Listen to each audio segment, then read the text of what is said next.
the Freedom from the Struggle podcast. Here are your hosts, Anthony and Melissa. Well, good evening, everybody, and welcome to the Freedom from the Struggle podcast. I'm your host, Anthony. Unfortunately, Melissa will not be joining us tonight. She had some dental work, and we tried to give it a go, but she just can't talk with all the numbness in her mouth. So we are going to go solo on this one. And again, just want to thank you for joining us. We are going to cover a very important topic tonight. It's one that came up a while back at the beginning of season 2 with an interview that we did. And it just seems to be a constant theme that gets discussed on this podcast. So we're going to revisit that here in just a bit. But before we do, just want to remind you, check us out on the socials, Freedom from the Struggle podcast. On most of them, sometimes it's FFTS, so you might have to dig there, but just look for the logo, the same one that's on the beginning of this podcast, wherever you're listening. We want to remind you, we also put out an audio version of this podcast on YouTube and Rumble. Please check us out there. And if you get a chance, wherever you're listening, if you could like, subscribe, hit the bell if that's something that you're into. You can get the reminders for the next episodes. We do release every Wednesday night at 7 p.m. Central Standard Time. And if you are also interested, we do have a Patreon campaign where we release 2 bonus episodes every month in addition to this podcast at the $5 level. And at the $2 level, you get this podcast a day early, as well as some other fun stuff there. So please check us out on those formats on Patreon. It's patreon.com/freedom from the struggle. So let's jump to the episode, and we're going to cover one little topic first before we get to that just going to kind of address some current events that are happening at the release of this podcast. You may hear some banging in the background. There's no good time to record this episode for us this week. There are a ton of people around us that are getting their roofs done. And when I say a ton, there are probably a handful of condo structures around us, as well as 5 or 6 homes that are getting their roofs done all at the same time. And so there's just a ton of banging. We do have the noise reduction on, so you may not hear it, but there's no other time for us to record. We couldn't do this late in the evenings because of our schedule. And so we're doing this in the middle of the day, and you'll hear maybe some bangs and stuff. There's just the best we can do. Hopefully the noise reduction takes us out. As I was saying, I just want to kind of give you a little update on situation that's happening here. We've received a handful of feedback just on socials and stuff of people that are saying they're not going to listen anymore because we talked about some political stuff here. And I have to say that for a small podcast, there can be a focus on, making sure we try to appease everybody to try to grow our numbers. But I have to say that I am comfortable with the decisions to release some, I guess, political stuff during this podcast, because it's not really about the politics that we've released. It's been more about the topics themselves that happen to be in the political arena. We are Christians here. This is not a typical paranormal podcast where we stay on the kind of agnostic or atheistic side, or even just on the silent side of things. We don't profess to be anything but a Christian podcast. We call this Christian Paranormal because we do discuss paranormal topics, but we discuss them from a Christian perspective only. It doesn't mean we won't entertain other ideas, or it doesn't mean that we don't look at it from several different sides, but we are who we are. And so when topics are discussed, like a political person stating that, when somebody screams out, Jesus is Lord, Christ is King, and they say you're at the wrong place, that means that we Christians are in the wrong place. And that's not something we're going to sit by and be silent on. And so if that offends you, or if that's something that bothers you, I would tell you one of 2 things. Number one, you might want to move down the dial, because we will never shy away from things like that. But on the second side of that, I would say that for the most part, we stay neutral here. It just happens to be political season. And, there will be times during the year, not just political season, where topics come up and we're going to address those. But for the most part, this is not a political podcast. And so maybe you just kind of give us a little break for a minute. And once the political season is over, you might get back to the programming that you enjoyed. But again, we will never apologize for calling out something in the media and the social media that is anti-Christian. We're just not going to do that. And so, for those of you who are leaving or have left or are thinking about leaving, we just humbly say to you that we respect your decision. However, this is what we do here. And I will close out this little segment with, if you are somebody who is a believer, somebody who is a Christian, who is struggling because you can't vote for a certain candidate because they are not 100% aligned with your beliefs, I would humbly ask you to look at what the other side is about. And maybe you've done that and you've said, well, you're just going to sit this one out.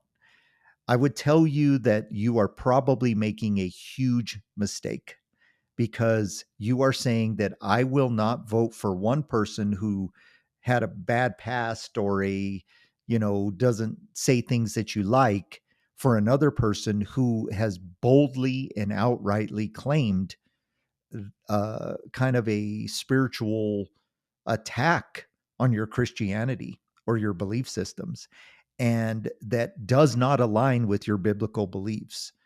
Nobody's perfect, and I think some of you got frustrated when I put out a social media post that said David wasn't a perfect leader either, but you better vote for somebody who has your similar beliefs. And I still believe that. So again, it's by the time this podcast airs, it will be the last podcast before it's time to vote. And so hopefully by next week's podcast, we will have an idea of where this thing is turned about. However, they're saying it could take weeks.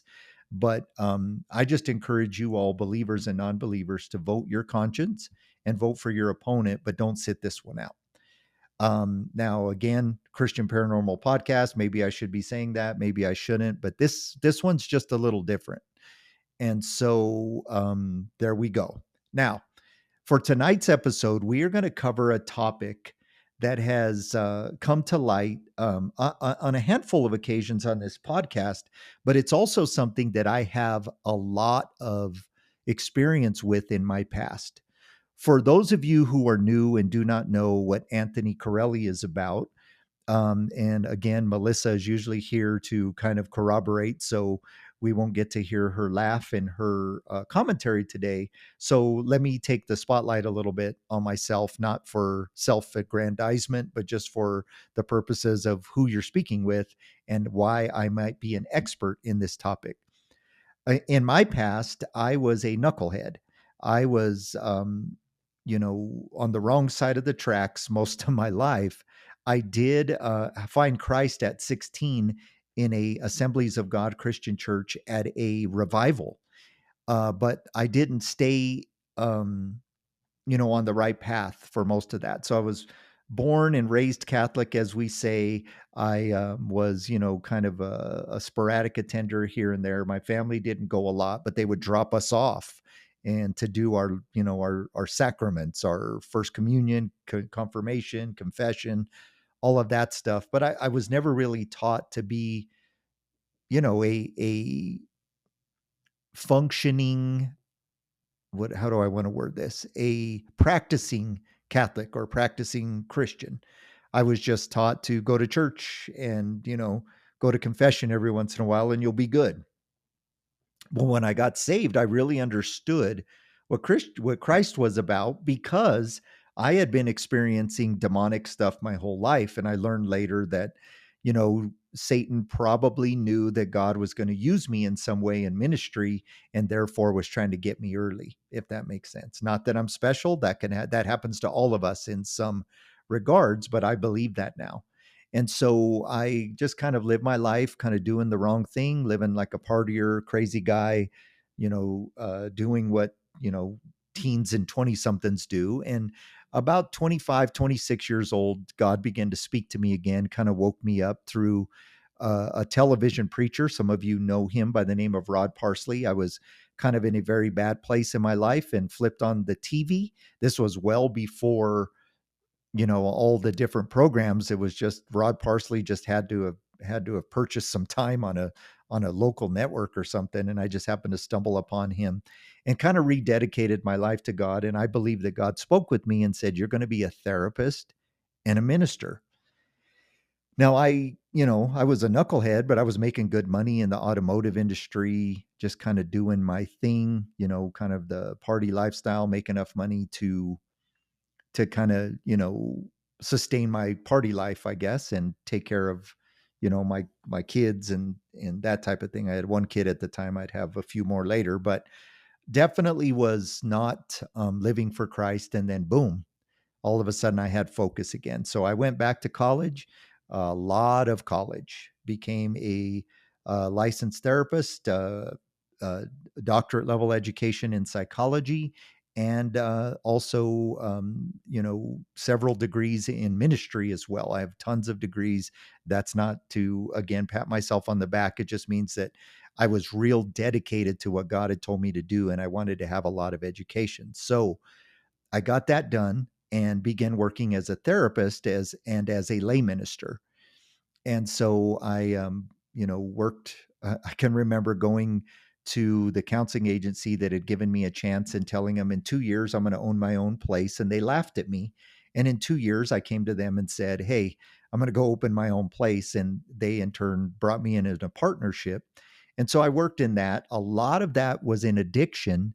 And, I also, saw couples and different, mental health issues and things like that. But that first season of my counseling life was in addiction and people that were under court ordered treatment. And then, of course, ministry kind of took hold. And so I left that partnership, sold my shares, and went to work for ministry full time because I was doing basically full time ministry for free at a church that we attended. And they eventually brought me on staff. But I always kept my hold into the counseling realm kind of bivocationally. And through, several different ministries and stuff, I eventually, fell from grace as a pastor. And not something I'm proud of, but not something I hide from.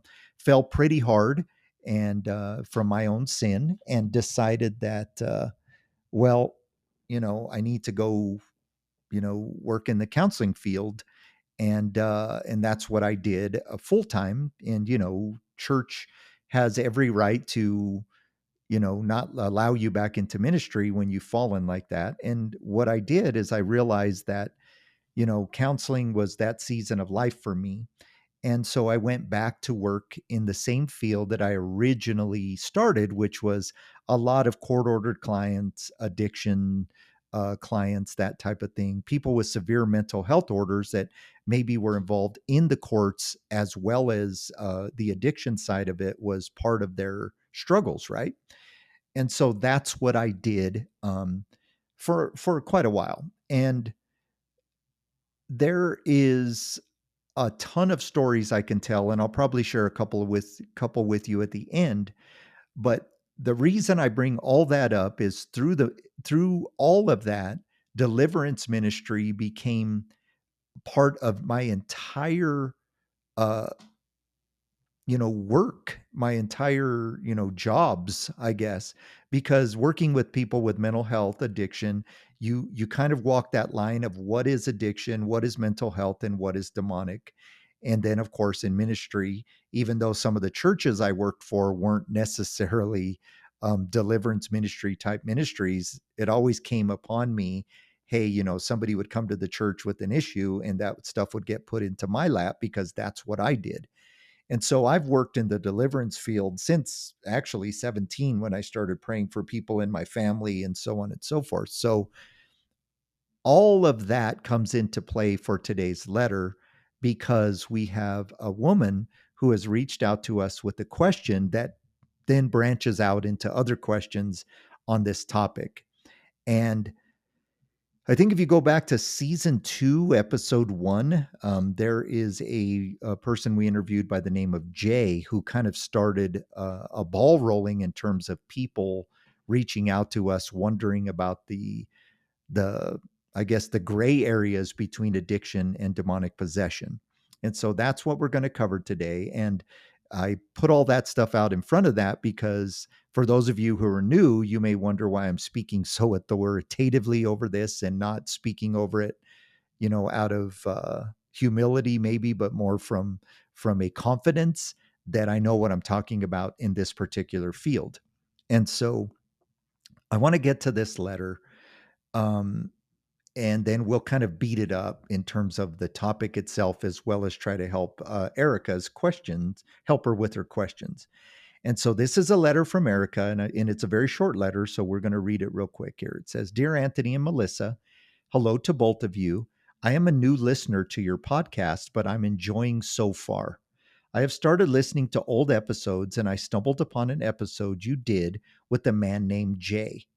I am someone who is working on my sobriety and I struggle every day. I have 62 days clean as of today. And let's just stop there and say, good for you, Erica. 62 days is a big deal. You know that getting through that first 30 days is a milestone, and then you start going every 30 days at a time. So, I'm not sure if you're in any program, but they give out chips for every 30 days for a while. Then it becomes 6 months chips and then year chips.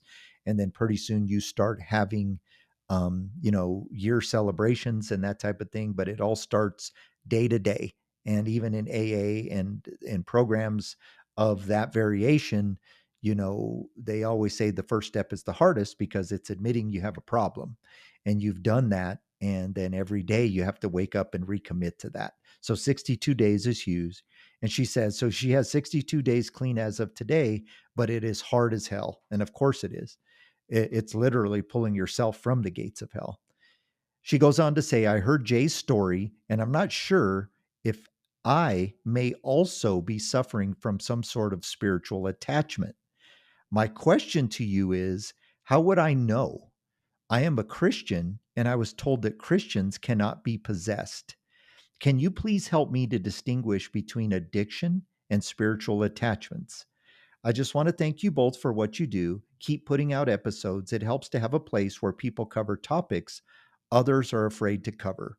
Blessings to you, Erica. Well, first off, I want to thank you, Erica, for that last statement. Yeah, we are a very unique, weird podcast.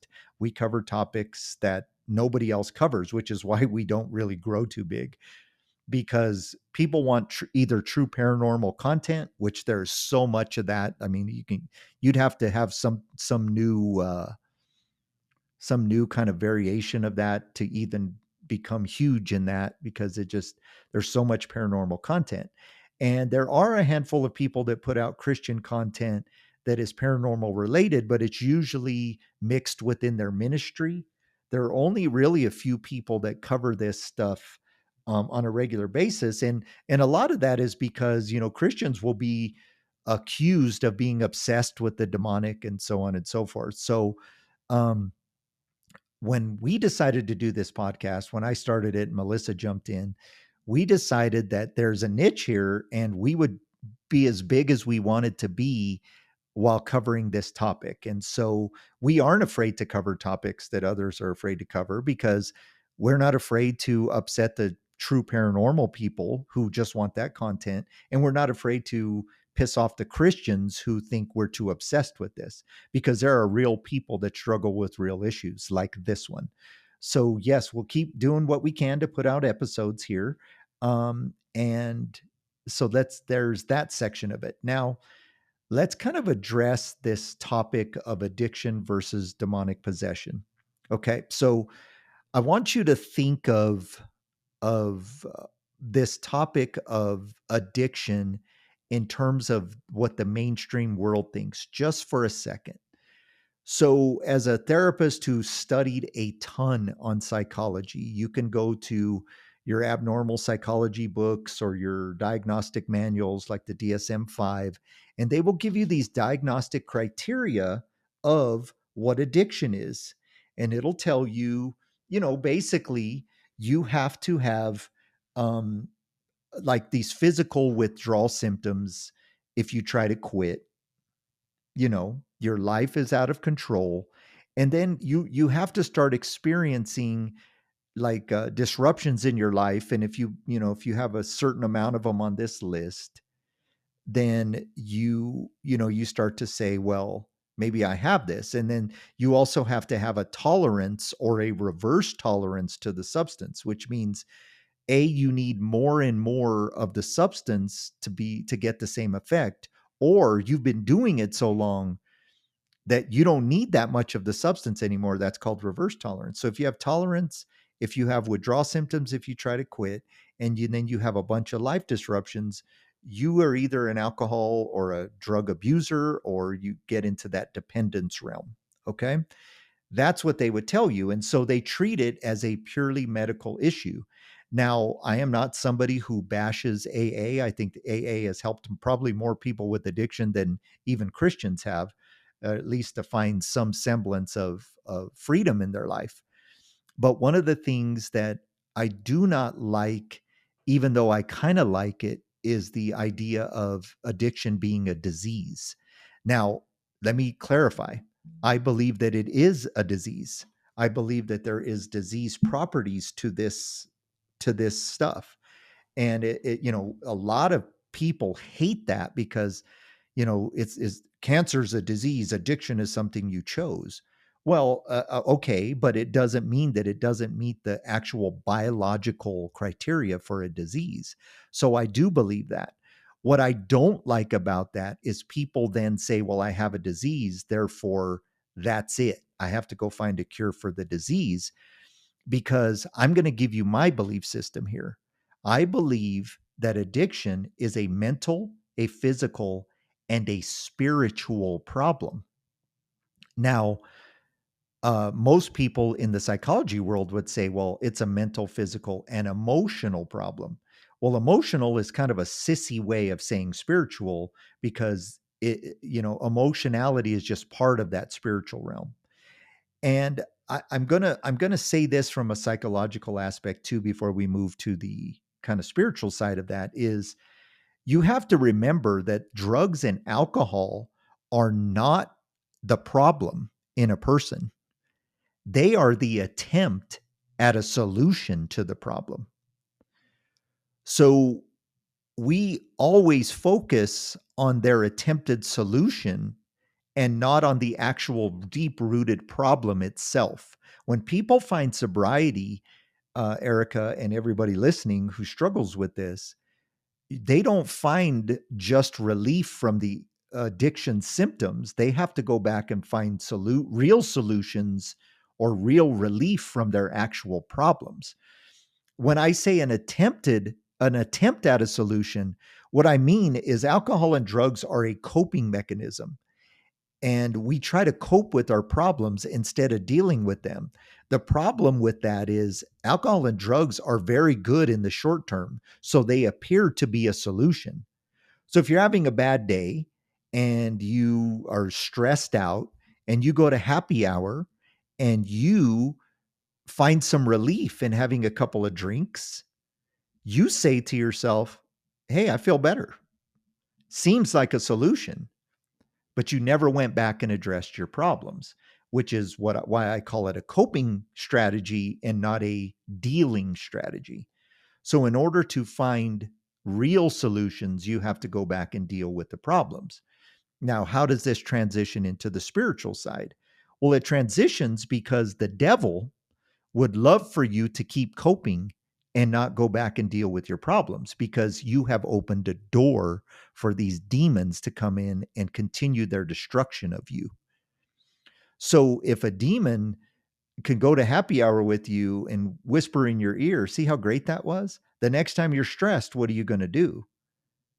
You're going to go back and do that again. And you will do that who knows how many times before you actually have a negative consequence from going to happy hour.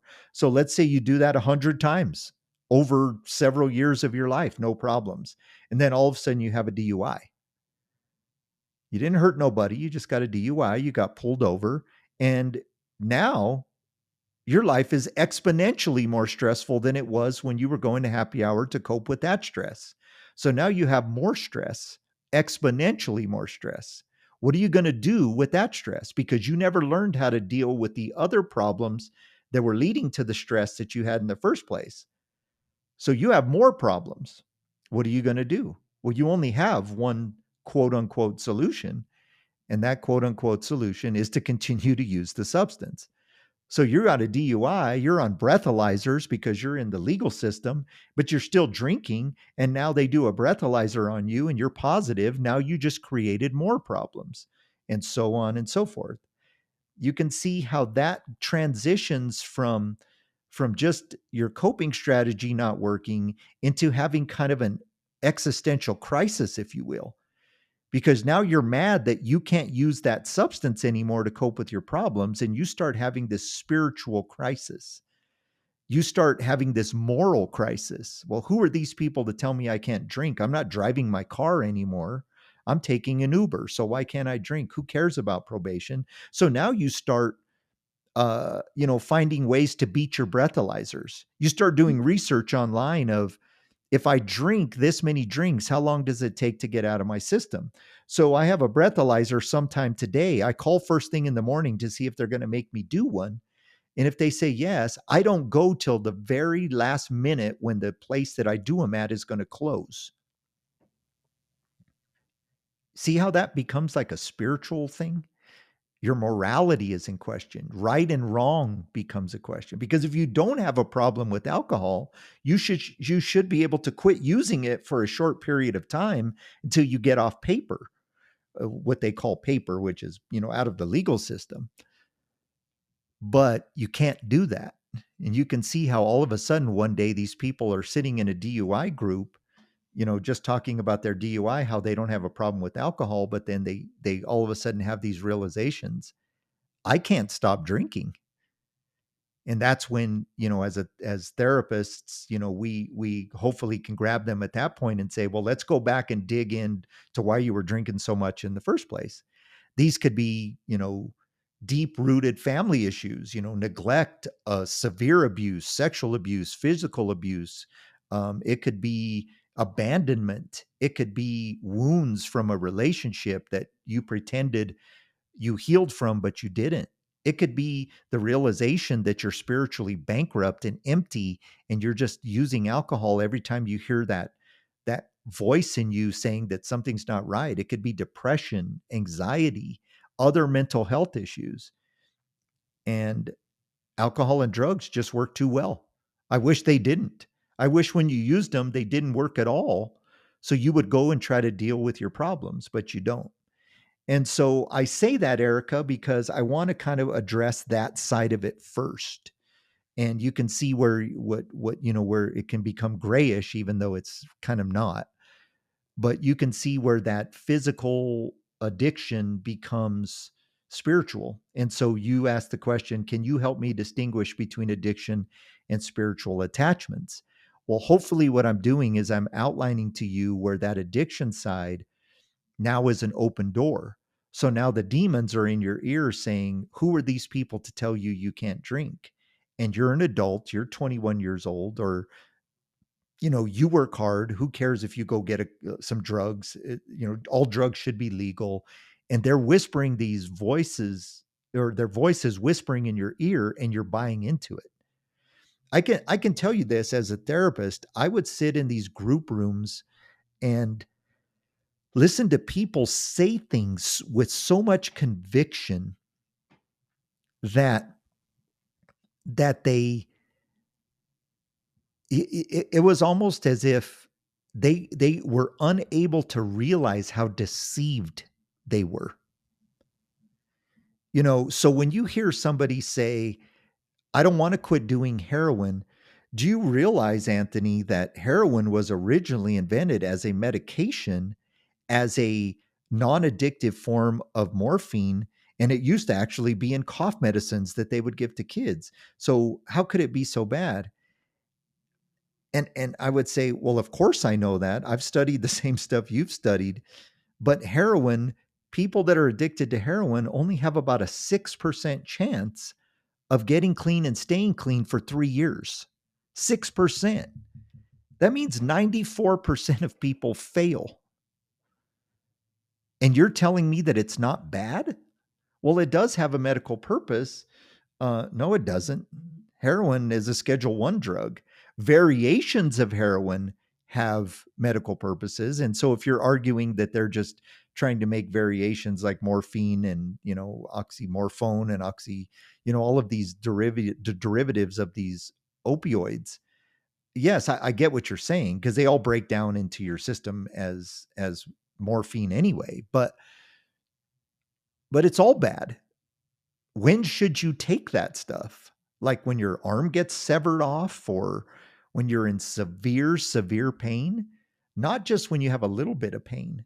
It's almost like, it's almost like, the devil has worked even through the medical field to get people addicted to these things unintentionally or intentionally. Some doctors, I think, love the fact that people keep coming to see them so they can write them prescriptions because they get to charge them office fees and stuff. But that's a whole other topic. So you can see how the spiritual side kicks in and the demons begin to come in and make their home. Now, I guess maybe the question that Erica is asking, and maybe the question that most people want to know is, can a Christian be possessed? Because isn't that really what we're saying? And I like that Erica's using the term spiritual attachments. She's not using the term possession, because she did say, I am a Christian, and I was told that Christians cannot be possessed.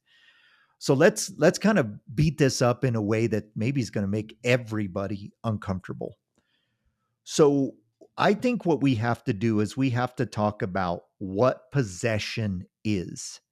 And you've heard me on this podcast, if you've been listening for a long time, there is so many different variations of what people considered possession, the different stages of demonic interactions. Most people would go with the thing of there's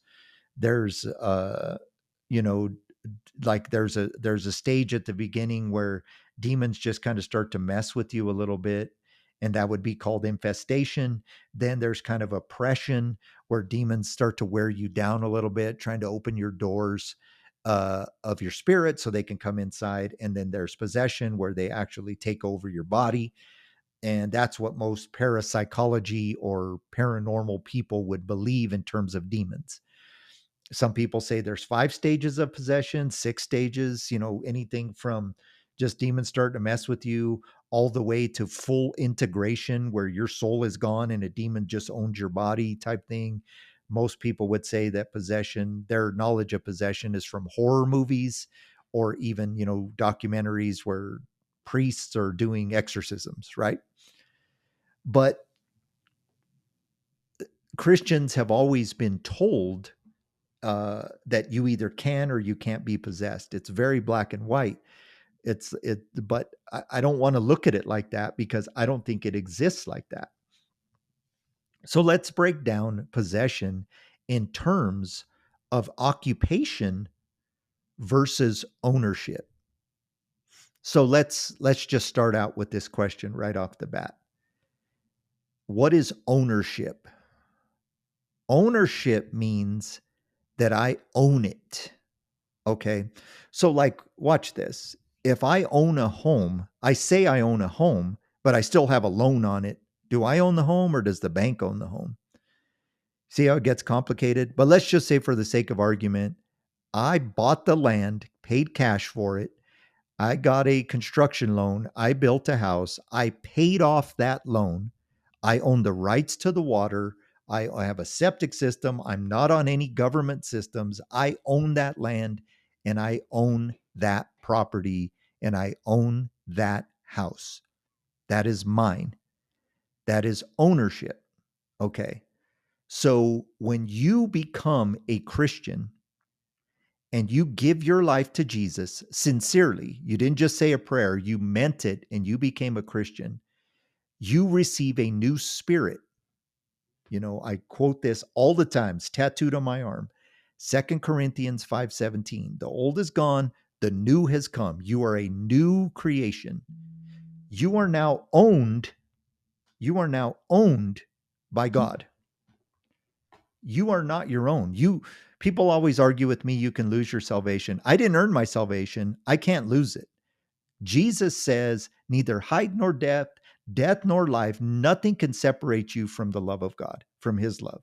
You are owned. You can renounce your salvation, and maybe that's where some people get confused, but you are now God's. He's not going to drop you. He has decided to love you forever. You are his. So can Satan own what God already owns? The answer to that is no. Emphatically no. Now, can you be occupied? Which, by the way, is another form of the word possession. If you go to the dictionary, possession would mean that you're occupying a space. So like I took possession of this space, maybe like a renter in a home, right? So they have rights there. I like the word dominion. So if I'm renting a place, I have occupied that place. I've taken possession of somebody else's property. Does that make sense? Hopefully that like light bulbs are coming on some of you right now. So do I own the home outright? No.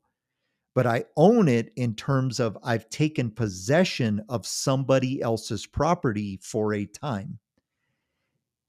That is what can happen to Christians.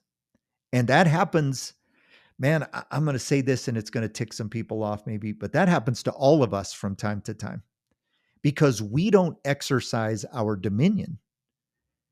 So I have dominion over my body. I have dominion over my mind, body, and spirit. God has given me that when I accepted Jesus, but I forfeit that all the time. My flesh is always working against me, right? So I give over dominion to it. And I do those things I used to do. Even though I'm a new creation, this old meat suit of mine still likes to go the other way. My soul, which is my thinking, my emotions, my will, man, that's still tainted too. So that also takes me in the other direction. I give my dominion over from time to time. Well, you can give your dominion over and allow demons to occupy your life. The word attachment, I think, works well for people because they don't want to believe that their body is occupied, which, okay, but there's a demon that is exercising dominion over you, which is why I like the word occupation. Now, is it actually inside your body or just attached to you? That's where it gets complicated. And I think for the purposes of answering Erica's question, as well as other people who are dealing with addiction, I don't think we need to get that complicated. There is a spiritual aspect to addiction, and it is an attachment. It is occupying your life by you forfeiting your dominion. So when you start using alcohol or drugs or both, you are basically forfeiting your dominion over your life for the sake of some quick relief. And that will spiral very quickly. Okay, so when you think about the times when you are using alcohol or drugs, on how you lose control. The addiction folks like to say that it lowers your inhibitions. Well, there's a truth to that because there's that battle where the legal system will say, well, just because you were using substances doesn't mean you're not accountable for your actions, which is true. But those of you who have used substances will also say, like, I don't remember doing that, or I would never do that if I wasn't drinking or high. Well, what does that sound like? It sounds like that you forfeited your dominion and allowed the demons to kind of help you make some decisions, right? So like let's take for example like controversial topic, but definitely one that most of you have heard of. So let's say, for example, you go out and have some drinks and then you wake up doing the quote unquote walk of shame, whether you're a man or a woman, where all of a sudden you're waking up in somebody else's bed and you're like, how in the heck did this happen? And, there's always the jokes where you wake up next to somebody who looks a lot uglier than they were the night you met them in the bar, in the dark bar with 20 drinks in you, right?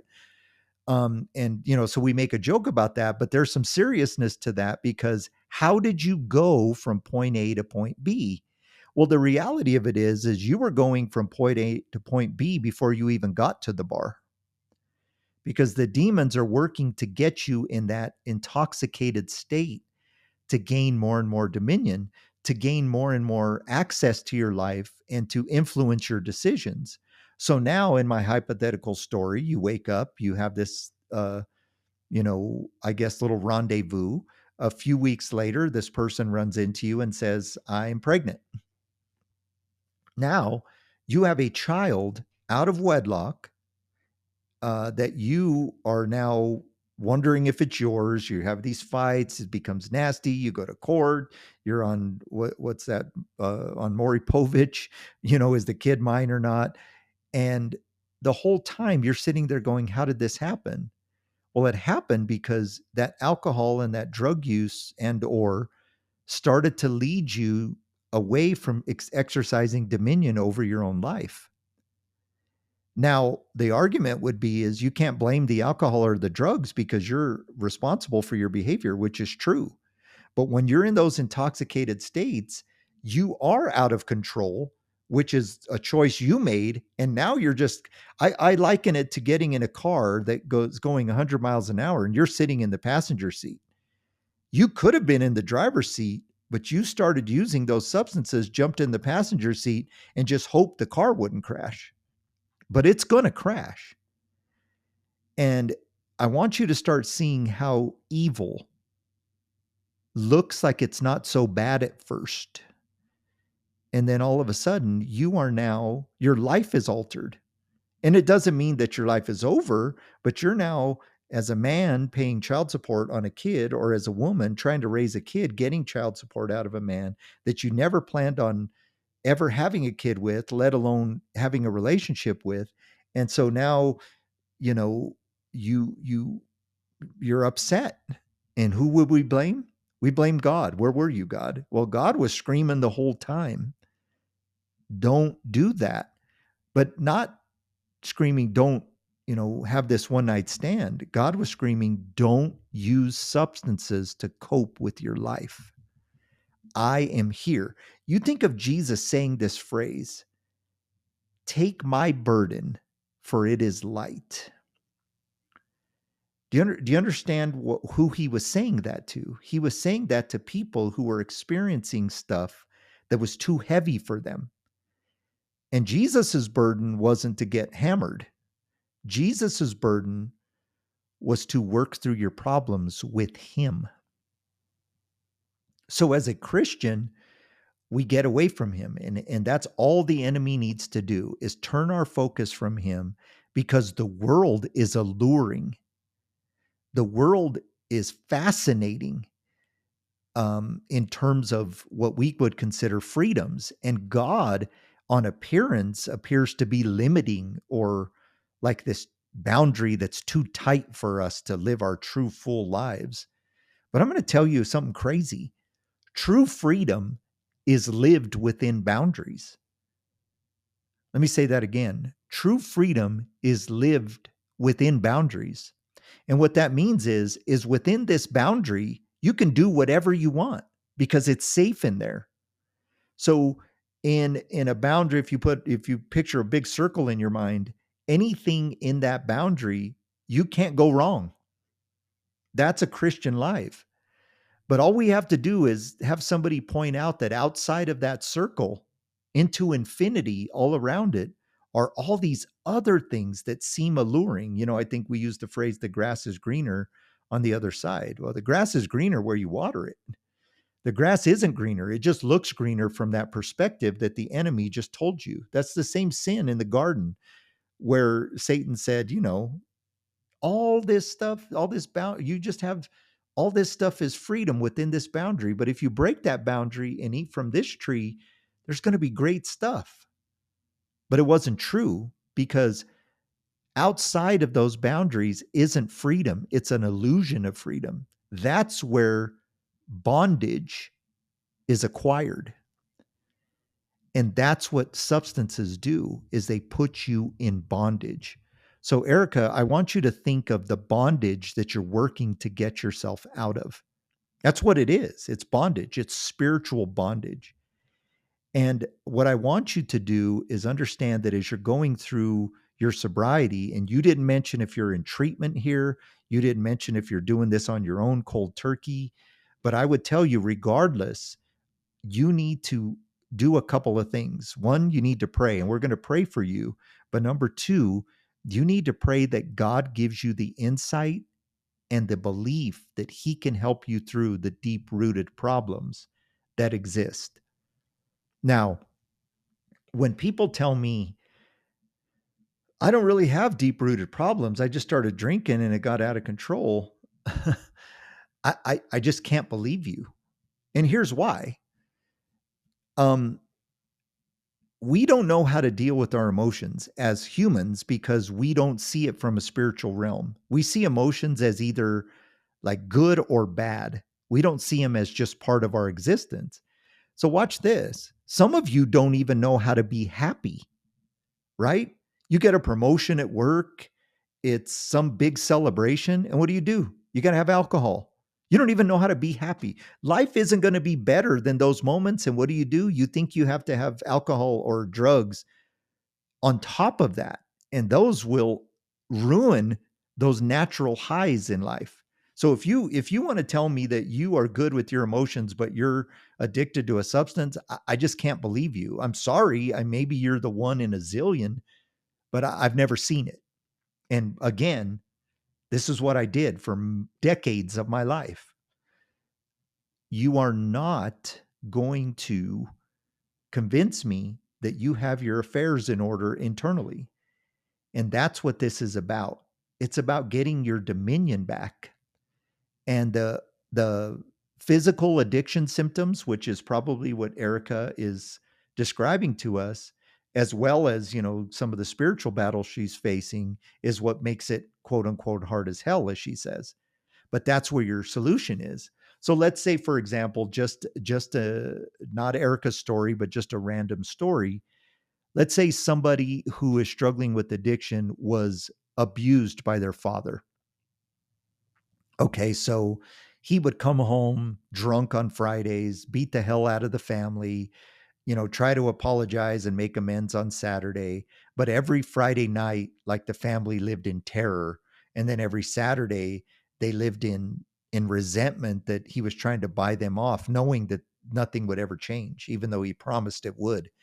And you've been carrying those deep rooted emotions, the fear of being beaten by a much larger human being, the nasty things that he said, the way that he hurt your mother and your siblings, and you were too small to do anything about it, the way that he threatened you that if you told, bad things would happen. And of course, you got older and you just left the house because, you wanted to beat him up one day, but you were so broken. And even though he's now smaller than you, there's that deep rooted part of you that's still afraid of him. So you don't make your stand. And so you just go on with your life, and you go and you have a family of your own, but you've never dealt with that pain. What you said to yourself is, well, I've compartmentalized that and put that away, and I won't treat my family that way. I can tell you that statistically, you are at a very high risk to do the things he did when he was under the influence. And all of a sudden, you and your buddies are drinking, and you swore that you would never be that guy, but you've never dealt with that pain. And drinking for you isn't a celebration, a happy hour. You start to see that drinking kind of gives you this euphoric feeling. And then pretty soon, one day, that pain resurfaces. You get a call from your mom that your dad's at it again and he smacked her. Well, it triggers that emotion, right? So what do you do with that emotion? Well, now it's back, and you're starting to question, should I have ran away? Should I go do something? Should I go help my mom? Should I stay away? It's her fault. And so you start to struggle. And so you call your buddy and you say, "Hey, let's go have a drink, man." Because you feel euphoric when you do it. Or let's go, do these drugs. You feel euphoric. And pretty soon you come home and you hit your wife. And you're sitting there the next day trying to figure out, how on God's green earth did I get here? It's because you never dealt with that pain. Pain is part of life. And if you don't take that to God and allow God to help you heal and forgive, you will find yourself with a whole bunch of spiritual doors into your soul wide open for demons to come and torment you. That is their job. That is their self-assigned job, is to destroy you, because they hate you, because you are created in God's image. And so, Erica, as you struggle each and every day to sever these ties from these spirits that have attached themselves to you as part of this addiction, and do you see how I slipped that in? Yes, this is also a spiritual attachment as well as addiction. You have to remember that this whole thing is about dominion. You take your life back, but you don't do it of your own will. You take your life back by going to God and working on those deep rooted issues that exist there in the first place. And I don't know what they are, Erica, but you do. And you are more than welcome to reach back out to us if you want to take this to a deeper level. I no longer practice as a therapist, so I can't be your therapist. I can't give you a lot of therapeutic advice because that's illegal. But what I can do is guide you to some people who can help you depending on where you are. I have a pretty good network. And I can also kind of give you some spiritual stuff and maybe guide you to some spiritual leaders if you don't already have a church, or even just how to approach them so you get what you need from them. But I will say this, there is a spiritual attachment, and that's what's making your sobriety hard. Um, I saw uh, a video um, on one of the social medias. One of the team brought it to me and said, "Hey, you should watch this." And it was somebody talking about addiction, and they were basically talking about how they were seeing shadows, and kind of how some people who do stimulant drugs see what these things called shadow people. And they were saying, like, is addiction, is when I'm high, do I see into the spirit realm? And I kind of laugh, because the answer to that is yes, but on a deeper level, when you're high, the demons are on the prowl. And so they don't care if they're seen or not seen. They're coming for you. They've already infiltrated many levels of your defenses. They're on the precipice of probably possessing you. But that's not what this person in the video was saying. They were almost thinking like it was a good thing that the drugs helped them see into the spirit realm. And I just kind of shook my head. Let me kind of start to wrap this up with a story. So once upon a time, several years back, I used to own a big treatment facility, and we did so many different types of therapy. But one of the kind of branches of this business was that we owned a rehab. And this rehab was inside this old kind of hospital that, I mean, it was old, it needed to be remodeled, but they didn't want to remodel it because they would have to do all the asbestos abatement. And so it was kind of a good deal, let's say, but you definitely couldn't start tearing things out. People would have gotten sick. But because it was old, it also had a reputation that it was haunted, that type of thing. And there's quite a few stories that the staff would tell, but we'll leave that for another time. But at the time of the rehab, when it started, just like any other business, we used to have to start with one person, right? We didn't get like 10 new patients the first day. We started with one, and it was about a week later, I think we got two or three more. And then pretty soon it started to grow. But there was one person living in this rehab. So there was one person, somebody to basically work the desk and do the rounds at night. And that was it in the building at night. As it got bigger, that changed. But so there was just one person to watch this guy. And basically, I'll kind of just divert here a little bit. We had this one guy that went and ran and jumped over the fence to leave because he didn't want to be there. And we had told them all, you can leave at any time. This isn't like a prison. But for some reason in his mind, he felt that he had to jump the fence. And so we had to, of course, report it to his, I think he was on probation. And so his probation officer wanted him to come back. And so we allowed him back in just on a one-time thing. We usually didn't like to do that, but we did a favor for the probation officer. But when he came back in, I walked him outside and I showed him the gate. I said, "Do you see a padlock on this gate?" I said, "You could have just walked out the door, lifted up this handle and walked out of the gate. We weren't going to stop you. You're not in prison. This is a place for you to get healthy. If you don't want to be here, just tell us you're leaving and then go on the run or whatever." But long story short, we still had a staff there because in case, the one patient who was there needed help or he needed to get something or to at least report if he was doing something crazy or trying to have somebody smuggle in drugs. We couldn't leave him there by himself. So in the building was two people, right? Well, when I got there in the morning, this dude was terrified. And so I said, "What's going on?" He goes, "Man, we got to get some more people in here." And I'm like, "Well, what happened?" He goes, "Well, I was laying in my bed at night and I heard footsteps coming down the hall, but it didn't sound like the guy that was doing the rounds because the guy that was doing the rounds obviously was wearing tennis shoes and it kind of sounded like rubber squeaking on like a tile floor, like that old school tile that they would have had in a hospital. It's just like real, almost like slick because they run the buffers over it. So, it's almost like that squeak, like a basketball court. He goes, but this was like heels, like it sounded like high heels. So he thought that maybe they had swapped out staff. It was maybe, 2 o'clock in the morning, even though the night person worked overnight. So, but he thought, you never know what happened. It's not like they have to come and tell him that they're switching staff. So he kind of waited to see who was going to come by his door.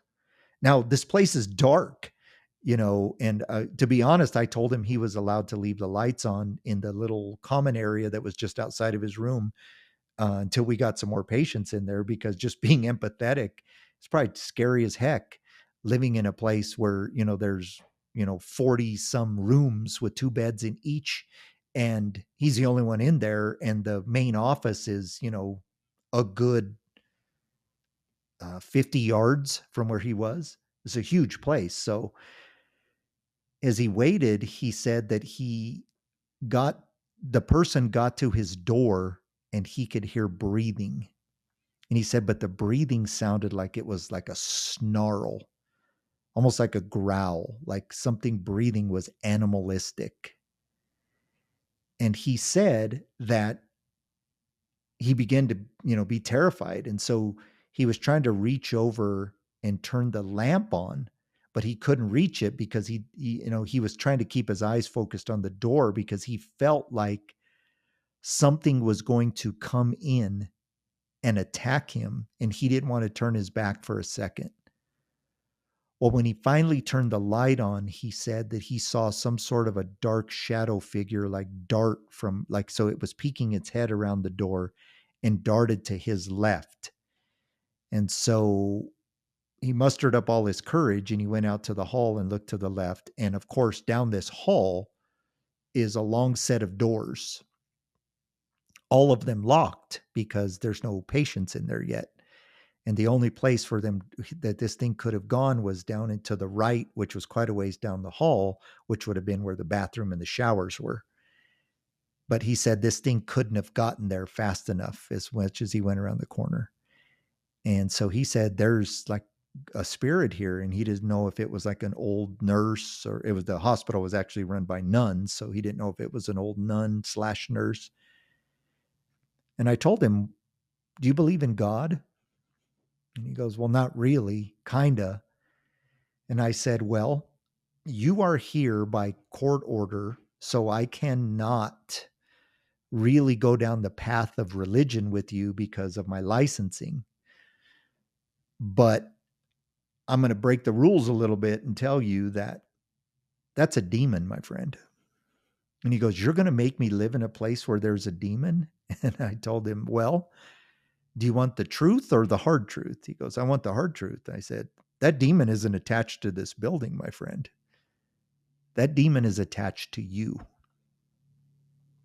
And he said, what do you mean? And I said, do you think you're struggling with this type of addiction and there's not a spiritual attachment to you?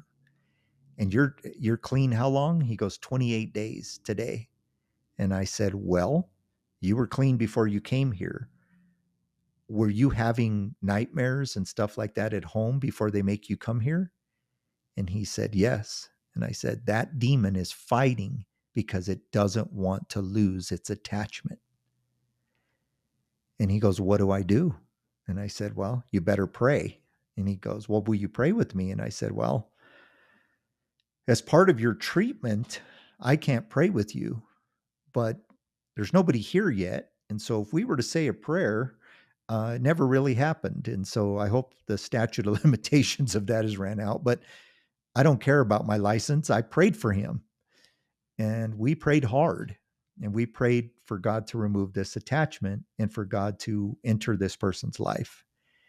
And this guy was successful. He went on to leave the rehab, find some sobriety, get off paper, out of the system, and, lost touch with him. I don't know how well he's doing, but he did good for a long time. And so I hope that's continued because, he was a patient. We can't continue to be friends outside of that. There's legalities and ethics to that as well. But, just hearing around and stuff, he did good for a long time. And I would think that he's still hanging in there for sure. But that's what is happening to you, Erica. These spirits are doing their best to stay attached. As a Christian, do I think you're possessed in the truest sense of the ownership part of that word? No. But there's occupation. They took dominion over your life for a while and you're trying to take it back. And so what we're going to do, Erica, is we're going to pray right now for you to take back your dominion and to relinquish the permissions that these demons have over your life. And for anybody listening who feels like you're in a similar boat, I would just encourage you to pray this prayer with us as well. So, Erica, let's pray.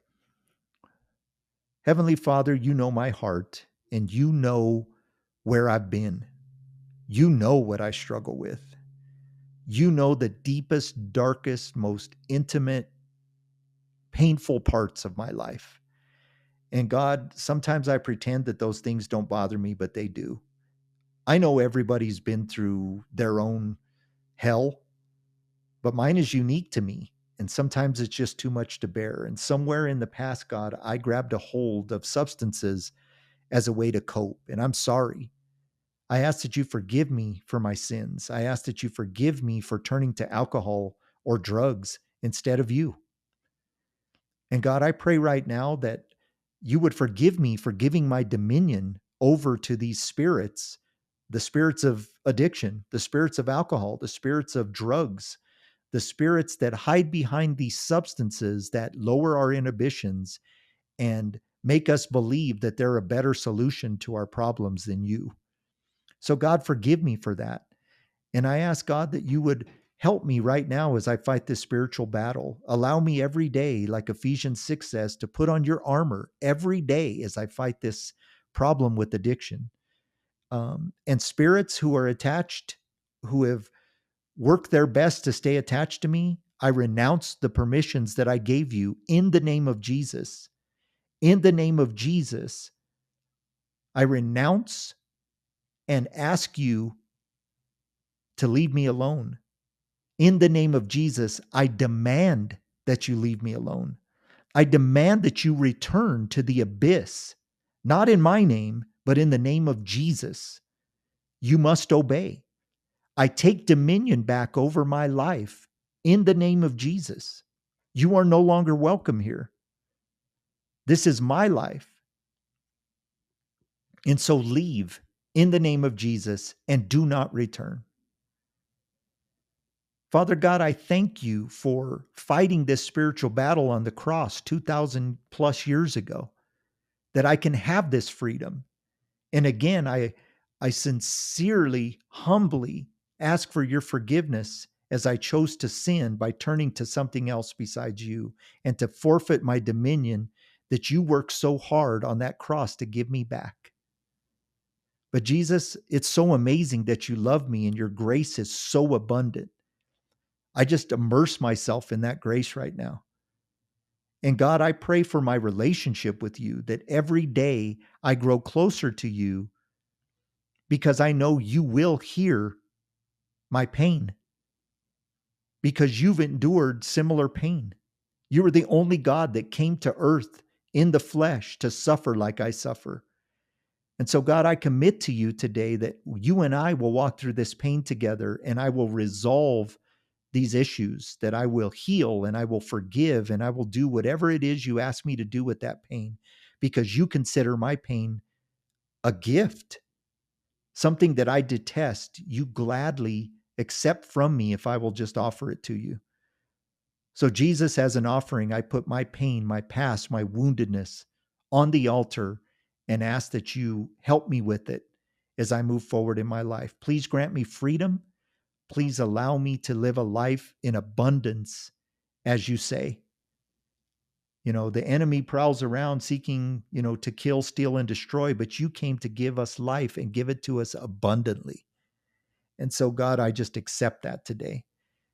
And I ask that my sobriety would get easier from this day forward, and that anytime I would consider turning back to that, you are around the corner to remind me of where my true freedom lies, which is in you. And I pray these things in the mighty and amazing, gracious name of Jesus Christ. Amen. Erica, I just want to thank you so much for writing this letter, because I think not only does it help you, hopefully, but I think it helps other people to look at this topic and forces them maybe to see it truthfully and not under the deception that the world gives us about how benign that substances are. I think they're a dangerous weapon for us to play around with. And it definitely, people say, are you anti-alcohol? Well, I'm anti-alcohol for my life. I don't use substances at all. I don't even take NyQuil, but that's my decision. But I would caution anybody, if you do use alcohol, don't ever use it when you're down. Don't ever use it as a coping mechanism. If you want to have a glass of wine here and there, that's between you and God. But you don't want to get into a place where you're using it to cope with your problems. That's my suggestion.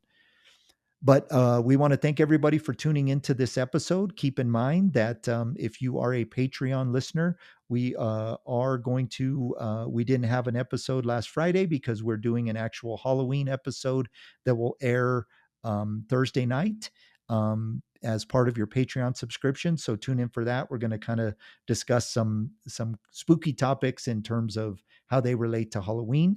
So we hope you'll tune in for that. Maybe a good Christian alternative to the other stuff that you'll hear during that season.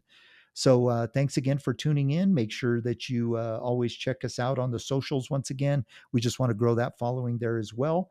And we look forward to seeing you next time. May God grant you peace and bless you throughout this week. Everybody take care.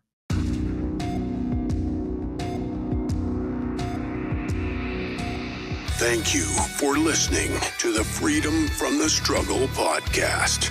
Make sure to subscribe, tell your friends, and we will see you next time.